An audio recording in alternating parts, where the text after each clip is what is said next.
Aloha mga Frenny! Today, we're here in Antipolo Wet Market. We're going to buy some ulam to cook. Yan, we're walking na.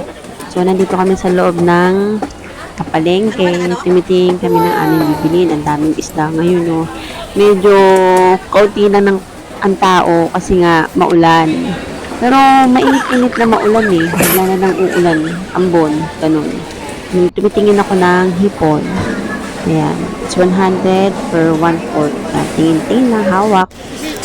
Akala mo, talagang pumipili. Ayan, I'm done na. So, we're going to look for the other ulam. Para isang linggo na naming ulam yun. Hindi yung pabalik-balik. Kasi minsan sa baba pa kami sa Talipapa bumibili. So, ngayon, bumibili na kami sa palengke. Para pag bumili kami dito, yung alam mo, naka-stack na siya sa rep. So, ayan, bumili na ako ng galunggong. 100 ang kalahati. So, 200 ang isang kilo. So, tapos na. Naglalakad naman kami. Dito naman kami sa way ng manok. And we're here na sa bilihan ng manok. Pumili na ako dyan ng legs. Ipapakat ko yung iba dyan. Then, yung iba ipapachop ko para pang tinola. O kaya pang adobo. Whatever. Yan dyan. Kahit alin dyan. As tumingin na rin nga pala doon kami ng liempo para sa pamprito or pampatsahog sa ibang mga gulay na bibili namin later. So yan, hinihintay ko ng aking sukle.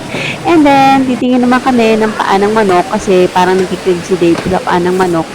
Ewan ko anong luto gagawin niya kung adobo o sinigang. So whatever, yan. We're done na.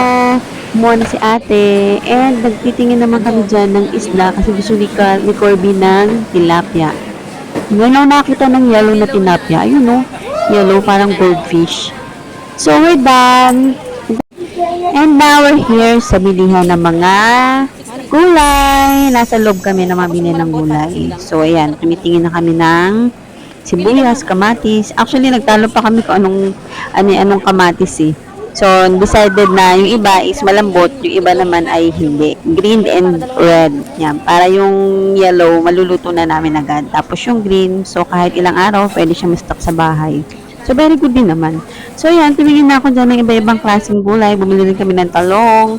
So, naparami yata. So, hinihintay ko na kung magkano ang babayaran ko. So, I'm done. So, binigay ko na kay Habi kasi so bigat na talaga. So, bumili na ako ng itlog, kalahating tray lang. Kasi meron pa sa house. So, ayan, we're walking na outside kasi gusto ni Dave bumili ng melon. So, actually, bumili na siya ng mais niya. Ayun, ang bitbit nyo.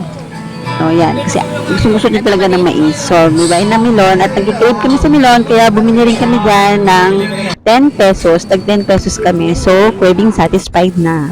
O, diba? And bumili rin kami ng banana. So, we're done. Yay! We're done na. Uwi na kami. Yan, we're walking na papunta sa parking. Parking everywhere. So, nag-walk na kami. And we're going home na kasi yung mga kids namin niluluto ka pa ng food. So, thank you guys for watching. Thank you everyone.